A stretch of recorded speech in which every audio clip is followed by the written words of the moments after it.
MLB Take Line is back, and we are going to make a lot of content in terms of the next 2 weeks regular season, and then of course Oktoberfest, the best month of the year in baseball and all of sports, on a yearly basis. So I'm glad to be back and making content. Pretty much all my upcoming content will be about this playoff race and the playoffs and all that. But right now, I just made this list a few weeks ago, August 28th. So I touched up a few things that may have changed since then, or just if I changed my mind on it. But it's early team rankings for 2022. I just feel like it's a pretty cool video. So let's get into it. I'm going to give a record and a ranking for every team, early 2022 prediction.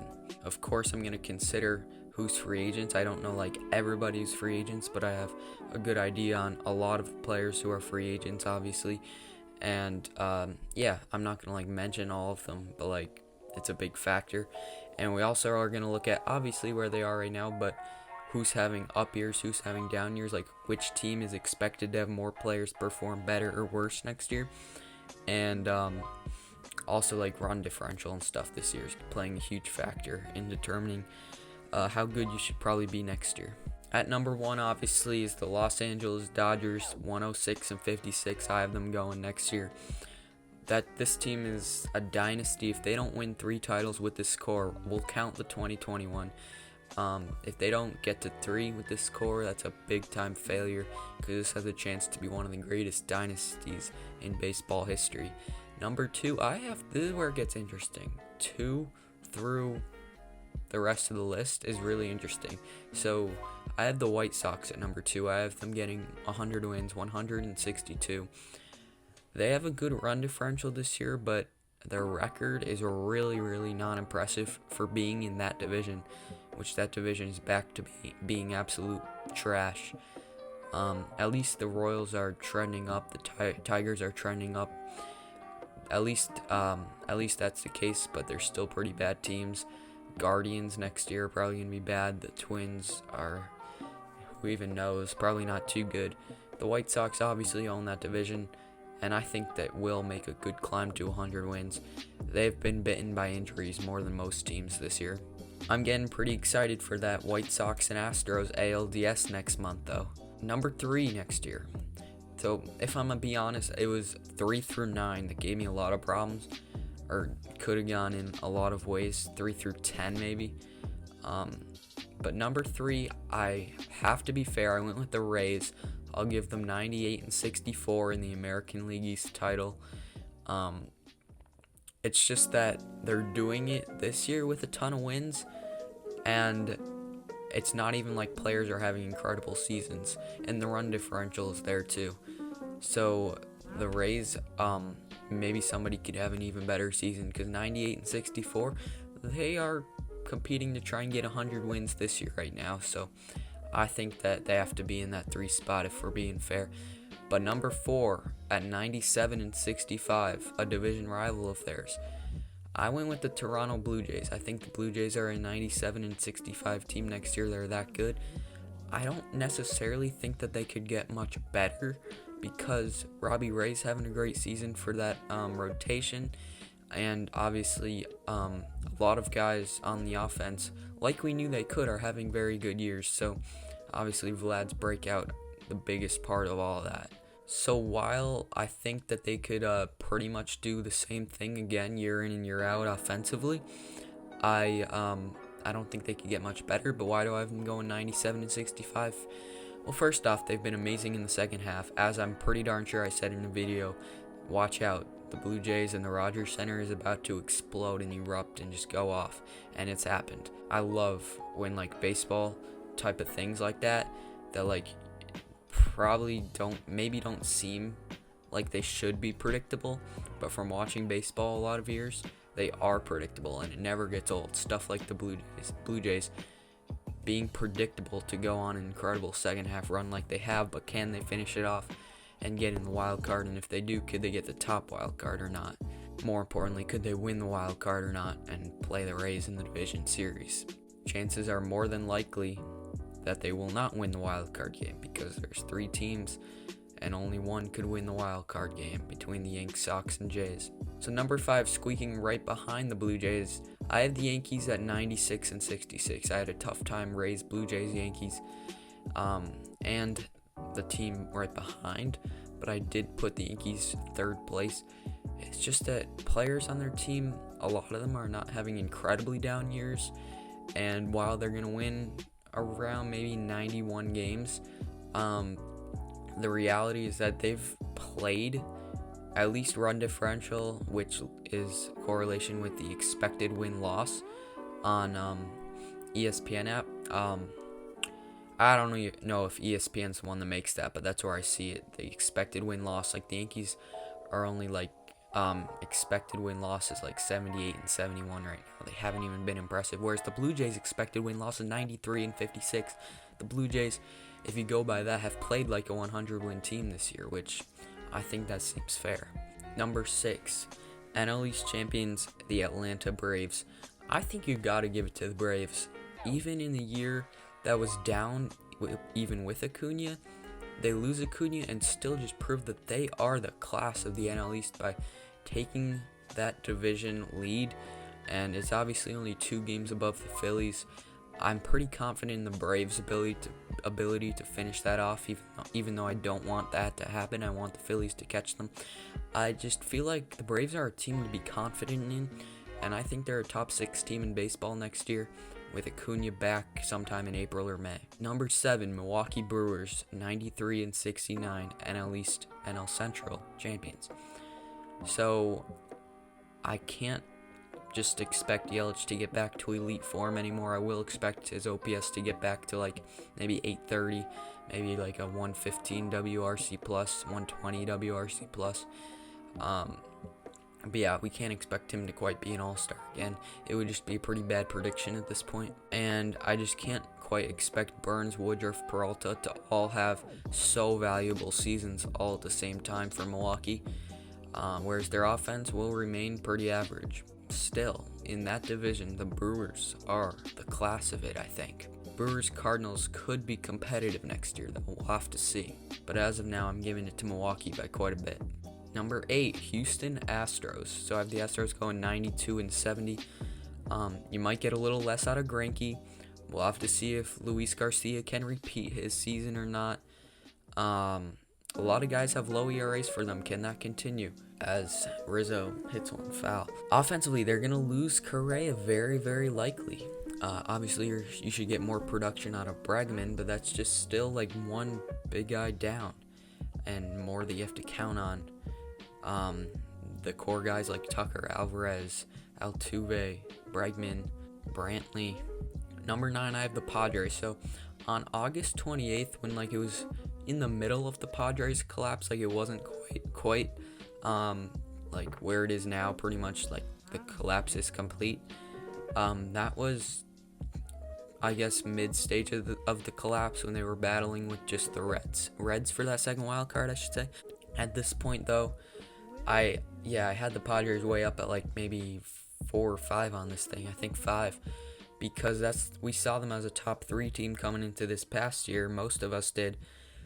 So coming into next year, you would think number 5, maybe if they regroup. But now, I have them coming at number 9 next year at 91 and 71, NL wild card. Number 10, I have the Giants at 89 and 73. This is just such a dream season for the Giants, and we'll have to see. I would be pretty happy if this happens, if they go 89 and 73 next year and just can be a good team, like establish a run of good baseball, and maybe it could lead to some player development. And what I hope, here's the way to put it, I hope that this thing of the Giants casually being good again is not just like a second going of the championship core, like a second run of success, just not to quite the World Series extent as the last time. I hope instead of that, I hope it's just like new run of success for the Giants, and they could pass it on to some new Giant core once Crawford, Belt go out. Posey, of course. but I have them snagging the second wild card next year at 89 and 73. Number 11, I have the New York Mets at 88 and 74, just missing out on the playoffs, but I think the Mets will be very competitive next year. I see it as like a very real possibility that they have a good year next year, or it could just be another Mets type of year. Number 12, I have the Red Sox at 87 and 75. I know Sale will be back for a full year, which is exciting, but when you look at it, the Red Sox are just definitely the fourth best team in the American League East. Number 13, I have the St. Louis Cardinals. I have them going 86 and 76. Goldschmidt and Arenado, and can Tyler O'Neill prove that he's like this really good player, this really good hitter, like he's been this year? And can Arenado and Goldschmidt take a step forward, even on the wrong side of 30, compared to their production this year? Number 14, I have the Angels at 84 and 78. Obviously, so much of their value this year has come from Shohei Ohtani, and they would be a really, really bad team without Shohei this year. I'm talking without Shohei. I did the math like yesterday. I think I said that they would be about 20 or 20-something games below 500 without Ohtani this year. But listen, Ohtani could potentially do the same this year, and he led them to being just below 500. And they're getting Trout and Rendon, and they have gotten hardly any value from those guys. Obviously, Trout was great at the beginning of the year, but you only have time to put up like a 2 WAR in like the time he played. He got hurt in May. Fly ball right center off the bat of Stan. So Angels 84 and 78, I have them going to the proper side of 500, the side they want to be on. Number 15, I have the Athletics, their division rival, coming in at 83 and 79. There's a lot of question as if this run of athletic success is ending or not, as they're still in it. They've played well. They've had a little bit of an eruption here. They've won 4 straight, 84 and 67. I think it's been 4 straight, correct me if I'm wrong. But 84 and 67, they haven't been 17 above 500 since the middle of June. It was a late night in the middle of June against the Yankees at Yankee Stadium when the Athletics got the win, improved to 44 and 27. And they've played well lately, but still, they're just 40 and 40 since that time. So as of right now, I have to see the A's as a mediocre team next year. Number 16, I have the Phillies at 81 and 81. I just don't think there's enough reason to believe that the Phillies, especially with a negative run differential every year and a record right around 500 every year, I just don't see a reason to believe that they're going to improve from being average. Number 17, I have the Reds. The Reds are not a true good team this year. They're a bit better than we expected. They're pretty average. Of course, you would hope that where they are now, like they will finish a few games above 500. And the Cardinals seem to be taking a hold on that second wild card, a spot that the Reds kind of had a pretty nice occupation of, but it doesn't look like they're going to hold on and get it. The Reds next year I have going 80 and 82. Number 18, I have the Mariners coming in at 79 and 83, which probably the bizarrest thing in the MLB standings right now is the fact that the Mariners are more than 10 games above 500. What the heck? Because they're not a good team right now. But if they could continue to develop players, they will be, pretty average again next year. But really, though, they're not going to beat the Astros for the division crown. It would be a surprise if they did, I should say. I just don't see them quite being above 500 again next year, even in an improving franchise. I just see this as, okay, a great place to put yourself in. But then next year, I just see them being a little bit below 500 is my prediction. Could be a bad year, could be a year that they established themselves as one of the better teams in baseball. Number 19, Tigers, 77 and 85. Like the Mariners, took a step forward this year. I have them going 77 and 85. What could I say? Not a terrible team anymore. Number 20, I have the Minnesota Twins. I have the Twins going 76 and 86. They're kind of in a limbo state of their franchise right now. Could they potentially return to being good? We'll have to see. But 21, I have the Marlins at 75 and 87. Continue to improve a little. They're having a pretty disappointing season, though, if we're being honest, as I expected them to, actually. I had them as the 25th best team in baseball. Most people had them right around 20. So just a little bit of a W there for me in terms of the Marlins this year, they're just not good. At 22, I have Kansas City Royals at 73 and 89. What is there to say? I would say that I'm probably underrating them in this ranking when I made it. They could be a little bit better than that, personally, I believe. 23, I have the Guardians at 70 and 92. The Guardians, that name, is going to be off to a pretty rough start, I think. Who knows, maybe they could be like the Washington football team and not get off to nearly the rough start that we expected. 24, I have the Colorado Rockies at 69 and 93. Could they avoid being awful again, is the question, because they were expected to be really awful, but instead they're in a quest to try and avoid 90 losses here in September. 25, the D-backs at 62 and 100. There's a lot of terrible teams.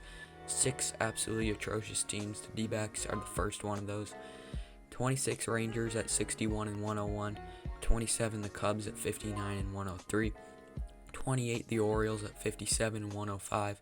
29, the Nationals at 55 and 107. And number 30 is your 2022 Pittsburgh Pirates at 52 and 110. Comment your thoughts on the video below. Leave a like. I really hope you enjoyed so much baseball talk with the pennant race happening. Like, I'm talking happening, not just like continued to like, hey, August, cool. Like, continue to like really see some meaningful standing changes.